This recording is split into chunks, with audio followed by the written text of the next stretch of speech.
If you have ever walked out of a meeting with a burning red face, realizing you just told your boss way too much about your medication, your sleep, or your diagnosis, and you instantly wanted to crawl into a hole, you are in the right place.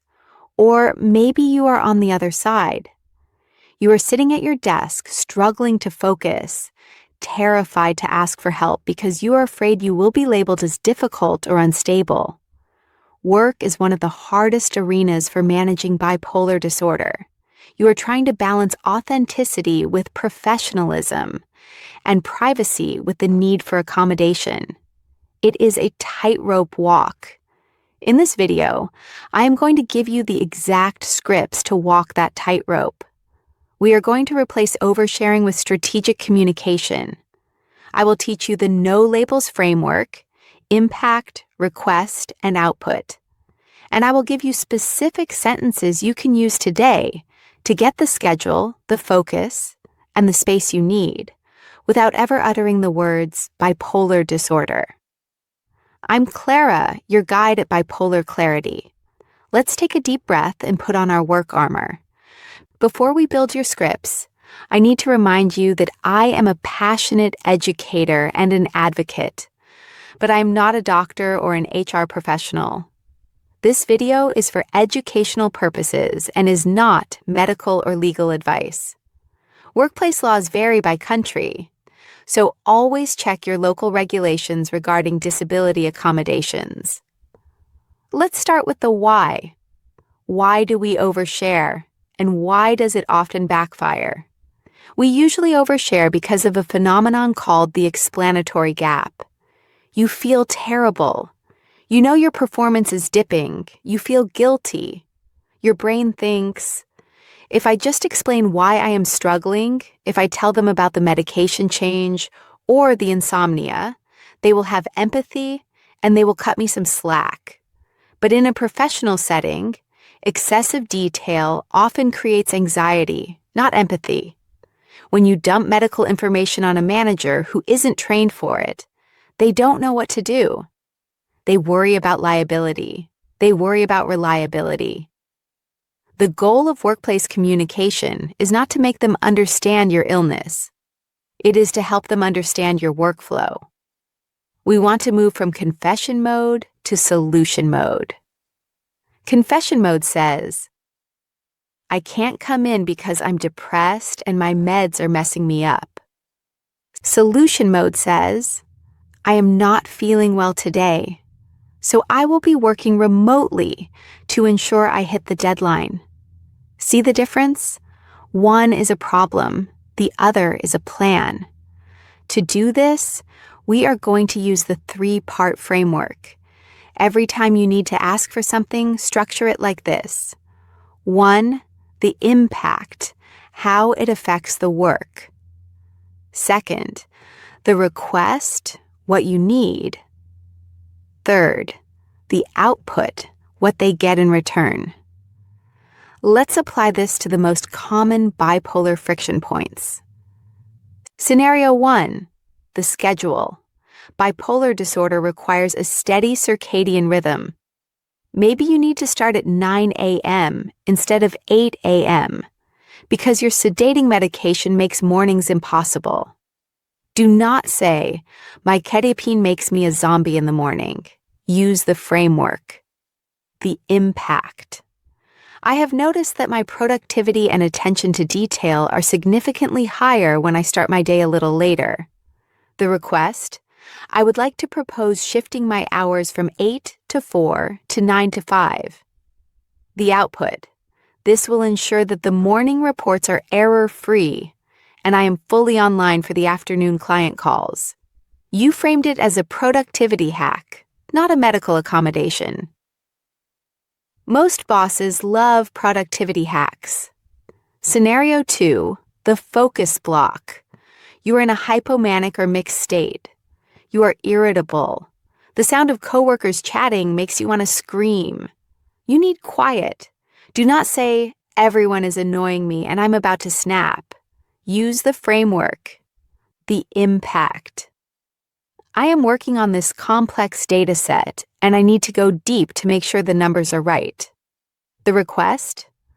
I am going to book a conference room for 2 hours or wear my noise-canceling headphones. The output. I will emerge at 2 p.m. with the draft finished. You aren't being antisocial. You are being deeply focused. Scenario 3, the medical appointment. You have a psychiatrist appointment in the middle of the day. You are worried they will think you are interviewing for another job. Do not say, I have to go see my shrink. Keep it vague and professional. Script, I have a medical appointment next Wednesday at 10 a.m. I will be back online by 11:30. I will make sure the slide deck is in your inbox before I leave. Medical appointment is the magic phrase. It is protected, it is serious, and it requires no further detail. If they press, you simply repeat. It is just a standard medical check-in, nothing to worry about. Now, let's talk about the pattern interrupt. What do you do when a coworker catches you off guard? Maybe you are in the break room and you look tired. They ask, "Whoa, are you okay? You look exhausted. What's wrong?" Your instinct might be to crumble and tell the truth. I want you to use the pivot and bridge technique. Acknowledge the comment, give a non-answer, and bridge back to work. Script 1. Thanks for checking. Just one of those weeks. By the way, did you see the email about the new project? Script 2. I'm okay, just powering through. I'm actually really excited to finish this report so I can relax tonight. Script 3. I'm keeping health stuff private right now, but I appreciate you asking. How is your week going? You are polite, but you are a vault. You signal that the door to your personal life is closed, but the door to your professional life is open. Let's deepen the content by talking about the graceful exit. This is for when you are in a meeting and you feel the tears coming, or you feel the rage bubbling up. You are about to lose control. Do not sit there and explode. You need a go-bag script, something you can say while standing up to leave the room. Script. I need to take a quick biological break. I will be right back. Biological break usually implies the restroom. No one questions it. Go to the bathroom. Splash cold water on your face. Do box breathing. If you can't go back in, send a text. I'm not feeling well and need to step away for the rest of the meeting. I will follow up with notes via email. It is always better to leave the room early than to have a breakdown in the room. You can recover from leaving early. It is much harder to recover from screaming at your boss. Now, let's address the return. Maybe you had to take a leave of absence. Maybe you were in the hospital. Now you are back. People will be curious.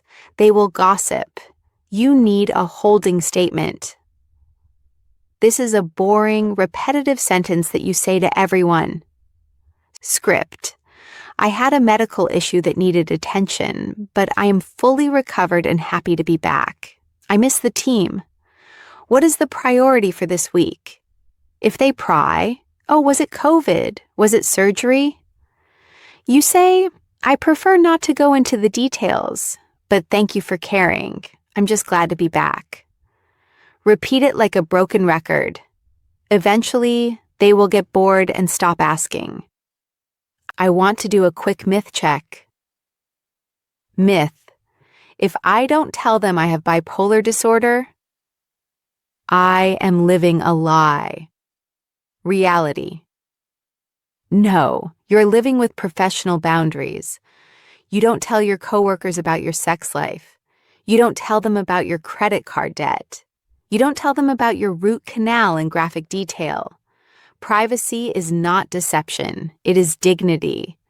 You get to decide who earns the right to know your story. Your boss is not your therapist. Let's talk about the overshare hangover. What if you are watching this and thinking, Clara, it's too late. I already told them everything yesterday, and now you feel the vulnerability hangover. You want to quit your job out of embarrassment. Don't quit. You can fix this with a reset conversation. Go to the person you overshared with. Say this: I realize I shared a lot of personal information yesterday. I was having a rough moment. Going forward, I want to keep our conversations focused on work.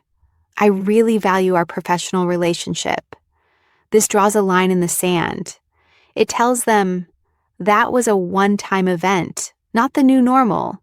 It reestablishes you as a professional. Now let's create a curiosity gap regarding deadlines. Most people think asking for an extension makes them look weak. But there is a way to ask for an extension that makes you look responsible. It is called the quality assurance frame. Instead of, I'm overwhelmed, I can't finish this, try, I have reviewed the timeline, and to give this project the quality it deserves, I recommend we push the deadline to Friday. This will allow me to double-check the data. Does that work for you? You aren't asking for time because you are slow. You are asking for time because you care about quality. That is a leadership trait. If keeping track of all these different scripts feels like a lot to manage right now, that is okay. You don't have to memorize them all today. If you want simple printable reminders like this, sent to your inbox once a week, you can join the Bipolar Clarity newsletter. The link is in the description. Let's do a micro recap of your script library. 1. The schedule. I work best with a consistent start time. 2. The focus. I am going heads down to ensure accuracy. 3. The pivot. Thanks for asking. Just a busy week. How is your project? 4. The return. I had a medical issue, but I am back and ready to go. 5. The reset. I want to refocus on our professional goals. Here is your homework for this week. I want you to draft your user manual. You don't have to show this to anyone yet. Just write it for yourself. Fill in these blanks. I do my best work when, for example, I have a quiet morning. I struggle when, for example, I have back-to-back meetings without breaks. My preferred way to receive feedback is, for example, in writing, so I can process it. Once you know your own manual, you can start dropping these preferences into conversation using the scripts we practiced. Hey, just a heads up, I do my best work when I have a recap email after our meetings. Could you send that? You are teaching people how to treat you. You are teaching them how to get the best work out of you, and you are doing it without ever having to use a medical label.